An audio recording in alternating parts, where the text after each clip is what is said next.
आज Nataraj art and culture centre Dharampeth में हम लोग विश्व गुरु भारत अभियान की पहल कर रहे हैं। एक कोशिश है कि जब भारत विश्व गुरु बनना चाहिए उसमें से हमारा लायन्स शेअर रहेगा, म्हणजे सिंहाचा वाटा असेल का खारीचा वाटा असेल, पण प्रत्येकाचा याच्यात वाटा असायला पाहिजे, पार्टिसिपेशन होना चाहिए। इसी उद्देश्य से ये अभियान आज से हम लॉन्च कर रहे हैं। एक महीना भर यानी 12 अगस्त से 12 सितंबर तक ये अभियान चलेगा। जो सामान्य आदमी है लेकिन असामान्य प्रेम करता है अपने देश से, इंसानियत पे, उन सब का इस अभियान में स्वागत है। पेंटिंग कॉम्पिटिशन्स होंगे, रंगोली कॉम्पिटिशन्स होंगे, स्पीच कॉम्पिटिशन्स होंगे, स्ट्रीट प्लेज होंगे। अलग अलग माध्यम से विश्वगुरु भारत की छटाएं लोगों के सामने रखी जाएगी। और सही मायने में अगर किसी को बड़ा बनना है, बहुत बड़ा बनना है, आकाशाला गवसणी घालणारा विश्वगुरु भारताची प्रतिमा आहे।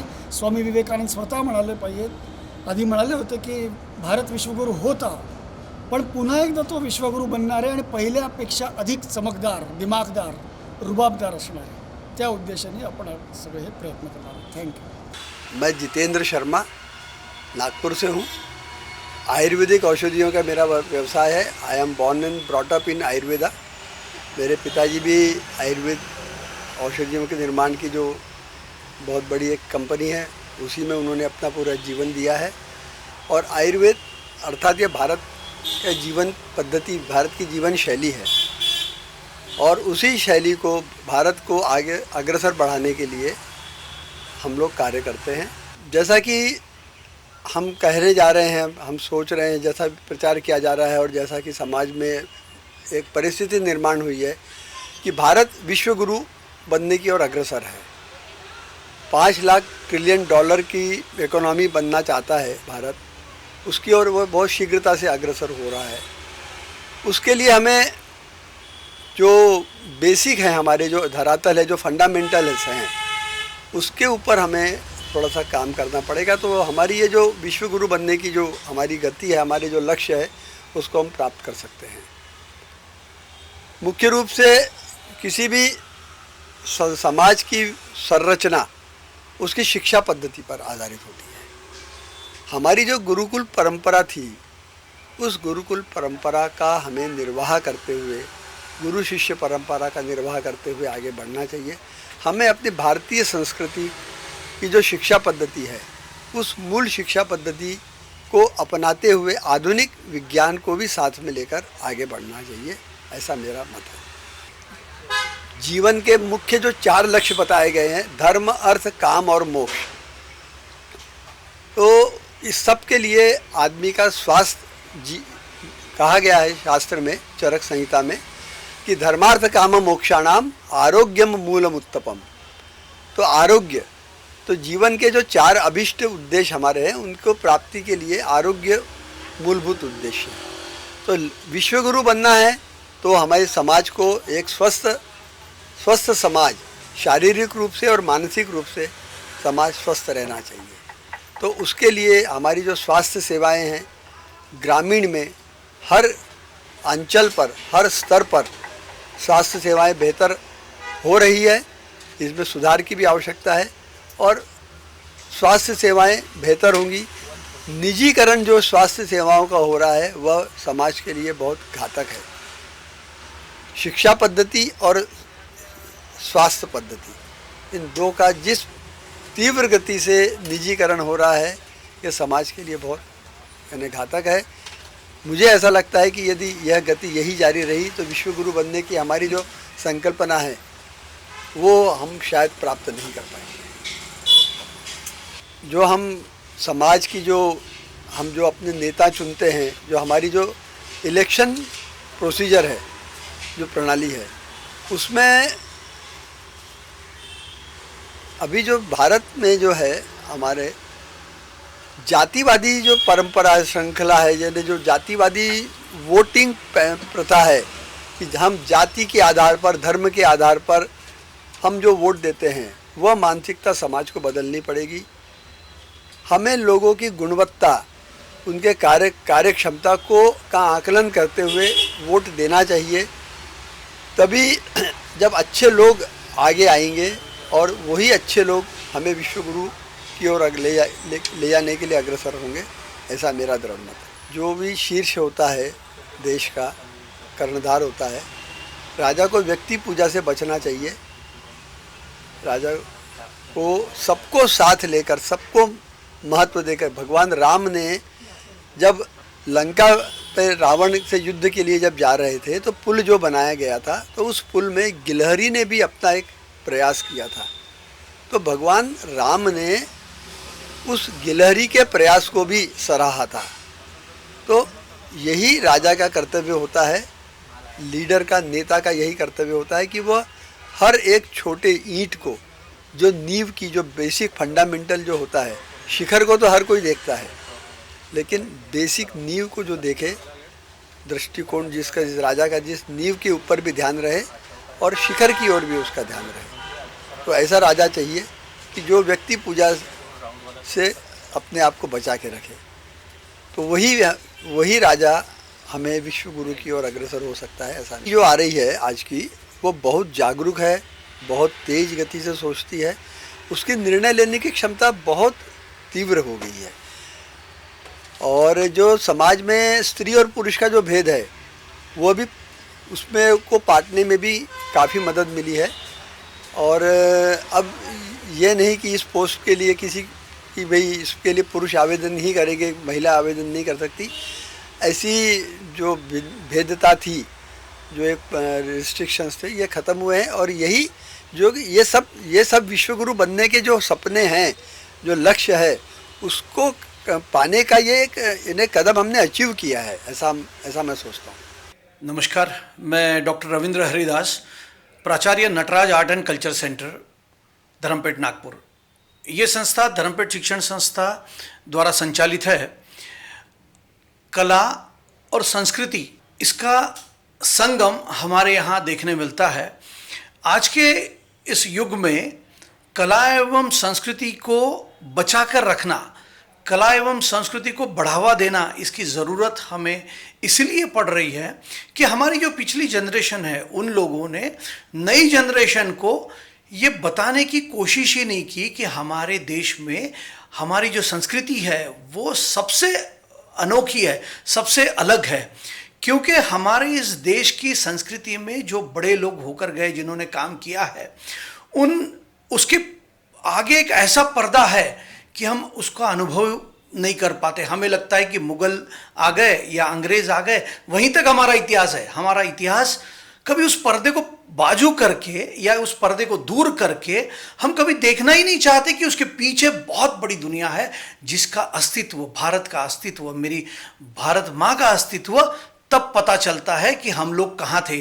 खजुराहो के टेम्पल्स हो गए, उसके बाद कोणार्क टेम्पल है, या कई सारी राजस्थान की बावड़ियाँ हैं, या बहुत सारी कला कुसर हमारी देश में की जाती है। आज हम उसको एक्सेप्ट करने को तैयार ही नहीं है कि ये हमारा ही है। क्योंकि जिस समय इस तरह की चीज़ें हुआ करती थी, उस समय अवेलेबल सर्कमस्टांसेस बहुत बुरे थे, बहुत चीज़ें अवेलेबल नहीं थी। फिर भी उनका विजुअलाइजेशन इतना अच्छा था और इतना काम अच्छा था उन लोगों का कि उन्होंने ये सारी चीज़ें हमारे लिए आज 1000 साल पहले, 1500 साल पहले, 2000 साल पहले रखी हुई है। जब हम नई जनरेशन की बात करते हैं तो नई जनरेशन इन चीज़ों को सीख कर, देख कर उसका अनुभव करे। मैं बीइंग प्रिंसिपल, मैं ये बच्चों से कहना चाहता हूँ कि थोड़ा पीछे मुड़ के देखिए, हमारी संस्कृति को देखिए। आज विश्वगुरु बनने के जो कोशिश में, जिस प्रयास में हम हैं, हमें ये बताने की ज़रूरत नहीं पड़नी चाहिए। ऑटोमेटिकली हम ये एक्स्टैब्लिश करते हैं हमारी जीवन में कि हम ऐसे हैं, हमारी संस्कृति ऐसे है। गायत्री कहने से शरीर में बढ़ने वाली ऊर्जा ये आप महसूस कर सकते हैं। आप कमरे में बैठे हैं और बाहर बारिश हो रही है तो भीगने का क्या आनंद होता है आपको बैठकर समझ में नहीं आता। जब आप बारिश में जाएंगे तब आपको पता चलता है कि भीगने का मजा क्या है। फिर भीगने से होने वाली सर्दी का भी पता आपको तब चलता है जब आप बारिश में जाते हैं। कमरे में बैठ के उसका एहसास नहीं किया जा सकता कि नागपुर में 45 डिग्री टेम्परेचर से ज़्यादा टेम्परेचर होता है। जब एहसास करोगे तो ये अनुभव और एहसास, इसमें बहुत अंतर है। हर चीज़ का एहसास करके देखो। मैं युवा पीढ़ी से कहना चाहता हूं कि समझ कर देखिए कि हमारे देश में पूर्वजों ने हमारे लिए क्या रखा है।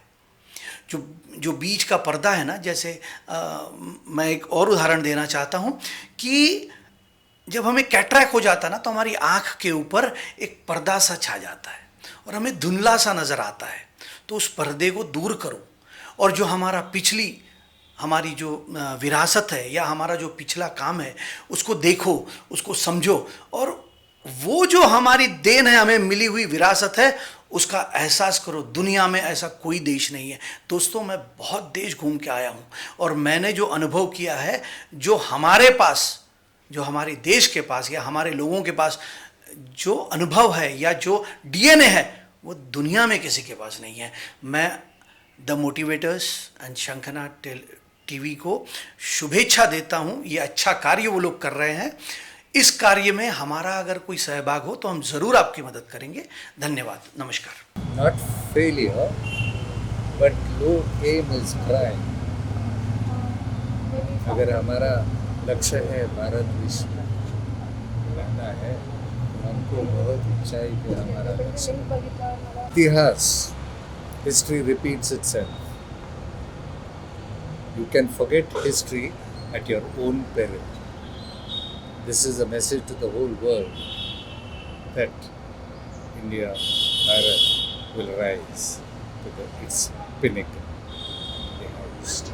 नमस्कार, नुपूर विवेक देशपांडे, अखिल भारतीय विद्यार्थी परिषद नागपूर महानगर सहमंत्री म्हणून माझ्याकडे जबाबदारी आहे आणि आता हे जे अभियान सुरू आहे हे नक्कीच खूप चांगलं आहे आणि याच्यात आपण सगळेजण वेगवेगळ्या प्रकारे कसे जुडू आणि आपण कसे एकमेक येऊन या गोष्टीला समोर घेऊन जाऊ याचा आपण सगळे मिळून नक्कीच प्रयत्न करू। आणि भारत हा एक, भारताला म्हटलं जातं की मातृभूमी जन्मभूमी। मातृ म्हणजे काय तर आपली आई आणि भारत हे आपल्या आईसारखं आहे। आईच्या कुशीशी जाऊन जेव्हा माणूस खूप सुख आणि शांतता मिळते, तसंच भारतामध्ये प्रत्येक व्यक्ती हा समाधानी, सुखी आणि आपल्याला काय म्हणता येईल की एकदम म्हणजे सिक्युअर वाटतं माणसाला भारतामध्ये।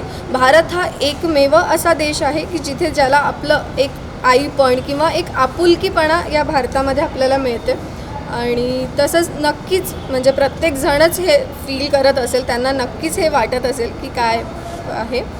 एक ऐड करना चाहूँगा कि जो भारत का इतिहास है, ये भारत का इतिहास कभी पराभव का इतिहास रहा ही नहीं। भारत का इतिहास ये हमेशा स्वर्णिम इतिहास था, जो आगे भी और चमक कर वो और स्वर्णिम बनने जा रहा है। ये तो अलग अलग कालखंडों में हुए हमारे ऊपर आक्रमण के कारण भारत का इतिहास कहीं ना कहीं दबाने का प्रयास किया गया। मुग़लों ने हम पे राज किया, अंग्रेज़ों ने हम पे राज किया और ये राज के कारण हमारे इतिहास को दबाया गया और हमें हमेशा मुग़लों का इतिहास पढ़ाया गया। तो हमारे जैसे युवा पीढ़ी को आगे आकर के हमें जो असली भारत था, जब पूरे विश्व में कुछ नहीं था, वर्ल्ड जीडीपी में जब बाकी लोगों का योगदान जितना नहीं था, 32% वर्ल्ड जीडीपी में हमारा योगदान था, उस समय भारत एक विश्वगुरु था ही। आज उसको समझने की हमें आवश्यकता है और उसको समझ करके भारत को भारत बनाना है, भारत को महाशक्ति नहीं बनाना है। जब जो देश महाशक्ति बना है वो महाशक्ति बनकर दूसरे देशों पे आक्रमण किया है, पर भारत एक ऐसा देश है जो दूसरों पे कभी आक्रमण नहीं करता। वसुधैव कुटुंबकम को ले करके चल करके सभी देशों को अपना परिवार मान के भारत को भारत बनना है और विश्वगुरु भारत बनना है। धन्यवाद। नमस्ते, मेरा नाम अबूज़र हुसैन, पश्चिम नागपूर जिल्हा संयोजक अखिल भारतीय विद्यार्थी परिषद।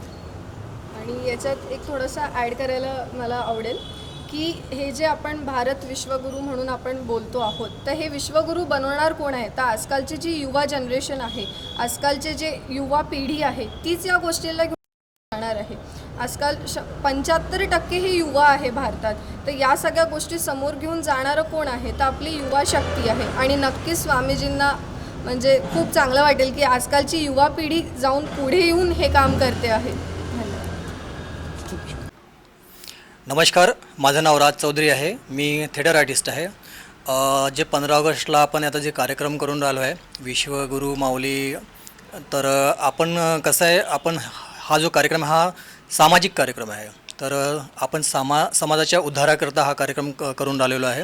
तर आपण एक भारतीय असल्याच्या या नात्याने आपली काय जिम्मेदारी आहे समाजाच्या प्रती, आपला समाज हा समृद्ध झाला पाहिजे, हा प्रगतशील झाला पाहिजे, याकरता आपण सतत प्रयत्नशील राहायला पाहिजे. कारण की कसं आहे की आपण स्वतः एक सामाजिक घटक असल्यामुळे, समाजाचा भाग असल्यामुळे, समाज कुठल्या मार्गातनं, कुठल्या दृष्टिकोनातनं सामाजिक प्रगती होईल या गोष्टीकडे आपण लक्ष केंद्रित केलं पाहिजे.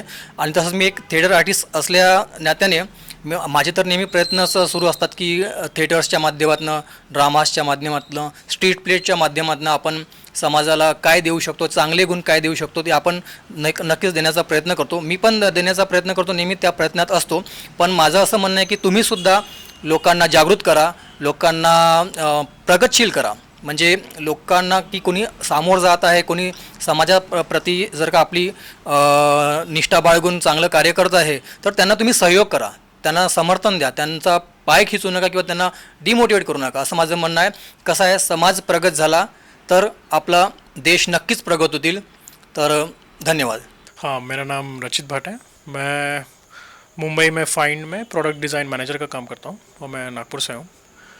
सो 75 ईयर्स कंप्लीट हो रहे हैं इंडिपेंडेंस के. तो मेरा जो सजेशन है बाकी यंग लोगों को कि इंडिया के पास अभी अपॉर्चुनिटी बहुत है, डेमोग्राफिक एडवांटेज बहुत है और अगले 10, 15, 20 ईयर्स में काफ़ी ग्रोथ होगी. तो जो रिक्वायर्ड है यंग लोगों से वो है कि वो डर के ना रहें, वो they try to be more bold और ह्यूमिलिटी भी रखें साथ साथ कि देख सकें कि उनके आसपास किस चीज़ की प्रॉब्लम है और they genuinely try to improve that. और ये एबिलिटी रहेगी, ये फोकस रहेगा तो eventually as a whole the country and the region and eventually the world will improve. So thank you. Hello everyone. First of all, very happy Independence Day to all. This is Ketki Barapatre. I am an manager at Seller Drive Company, who is it at IT Park Nagpur, Proficient Building. I think this is the best opportunity to convey everyone that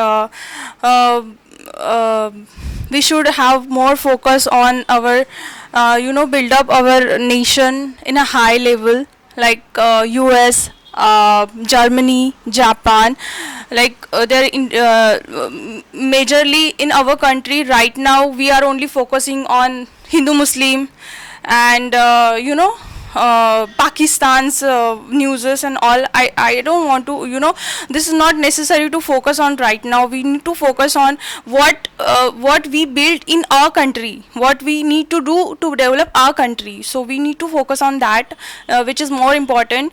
As a youngster, I see over every day that youngster mostly focus on making the reels, unused reels, which makes no sense. So we need to focus on making the reels. By this social media, we can convey the best information like what we have. So we need to work on that. So by the youngster, we only can achieve whatever we want to do. So that's all. Thank you. नमस्कार, माझे नाव नितीन फुके आहे. मी इथे मागील 23 वर्षापासून राहतो. माझं फार्मसीचं दुकान आहे आणि मी हे स्पोर्ट्समध्ये आता मागील 5 वर्षापासून डॉक्टर रमेश समर्थ यांच्या मार्गदर्शनाखाली फिटनेसचे ट्रेनिंग चालू केली आहे. तर त्या अंतर्गत मी जर्मनीमध्ये आता एक आयरनमॅनचा इव्हेंट असतो. त्यामध्ये आम्हाला एक 1.9 किलोमीटर स्विमिंग, 90 किलोमीटर सायकलिंग आणि 21 किलोमीटर रनिंग हे 8.5 तासाच्या अंदर पूर्ण करावं लागते. ते मी 7 तासात पूर्ण करून एक आयरनमॅन 70.3 हा किताब मिळवला आहे. तर त्याच्याबद्दल मी नवीन पिढीला हेच आव्हान करीन की तुम्ही हे जे शौक पाणी वगैरे सोडून असं काही खूप कठीण नाही राहत की कुणी हे आयरनमॅन वगैरे खूप कठीण आहे, हे आहे ते आहे, असं काहीच नाही राहत. तुम्ही जर मनावर घेतलं तर कोणी पण करू शकते. मी तर हे नवीन पिढीला आव्हान करीन की तुम्ही जर तुमचे शौक पाणी, खर्रा, दारू वगैरे जर हे बंद करून फिजिकल फिटनेससाठी जर 1 तास 2 तास दिला तर तुम्ही येणाऱ्या 2-3 वर्षात स्वतः एक आयरनमॅनसाठी तयार होऊ शकता. तुम्ही सुरुवातीला एकदम तिन्ही इव्हेंट न करता स्विमिंग किंवा सायकलिंग किंवा रनिंग धीरे धीरे जरी चालू केली 5-10 किलोमीटर रनिंगपासून वगैरे, तर तुम्ही आरामात कोणी पण अचीव करू शकते. म्हणजे माझे वजन 4-5 वर्षा पहिले 90-92 किलो होते. पण मी माझ्या सुरुवातीला डाएटवर कंट्रोल केलं आणि त्यानंतर मग फिजिकल फिटनेसवर कॉन्सन्ट्रेट केलं. फिजिकल फिटनेसवर कॉन्सन्ट्रेट केल्यानंतर मला धीरे धीरे माहीत झालं की रनिंग असतं, मग मॅरेथॉन असते 10 किलोमीटर, 21 किलोमीटर, 42 किलोमीटर. मग सायकलिंगमध्ये सुपर रँडोनिओर एक हे असते इव्हेंट, तो पूर्ण केला. त्यामध्ये 200 kilometre, 300 kilometre, 400 kilometre, 600 kilometre cycling करावं लागते. आणि तसंच मी नॅशनल स्विमिंगमध्ये पण 1 किलोमीटर 2 किलोमीटरमध्ये पार्टिसिपेट केलं होतं. तर त्यामुळे मला कॉन्फिडन्स आला आणि त्यामुळे मी हे सगळं करू शकलो. आता मी तर इतका मोठा आयकॉन नाही आहे की मी कोणाला गायडन्स करू शकू, पण तरी माझ्या मते भारतातील युवांनी जर आपल्या भारताला जर विश्वगुरू कडे घेऊन जायचं आहे की आपला भारत जर पॉवरफुल देश झाला पाहिजे जर कोणाला वाटत असेल तर त्यांनी स्वतःपासून सुरुवात करावी. सर्वात पहिले शौक पाणी बंद करावे. सिगरेट, जे आपले युवा भरपूर सारे माझे मित्र सिगरेट पितात, दारू पितात, मी त्यांना सांगतो की रे बाबा ह्याच्यात काही मतलब नाही, काही पॉईंट नाही आहे. तुम्ही जर हे सोडून जर थोडं चांगलं फिजिकल फिटनेसकडे लक्ष दिलं तर नक्कीच आपले भारताला एक स्ट्रॉंग यूथ मिळेल. आणि तुम्ही जर ह्या स्पोर्ट्सच्या क्षेत्रात आले तर तुम्हाला नवीन नवीन जागी एक्सप्लोअर करायला मिळतं. जसं मी कधी इंडियाच्या बाहेर गेलो नव्हतो, विचार पण नव्हता केला, पण मला जर्मनी पाहायला भेटलं. जर्मनीला गेल्यानंतर मी तिथे पाहिलं की स्पोर्टची भयंकर क्रेज आहे तिकडे स्पोर्टला खूप चांगलं प्रोत्साहन करतात.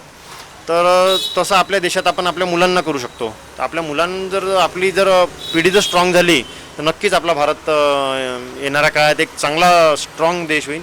फिजिकल फिट भारत राहीन तर आणखीच आपण मदत करू शकतो आपल्या भारताला आणखी विश्वगुरू बनवण्याकरता. धन्यवाद.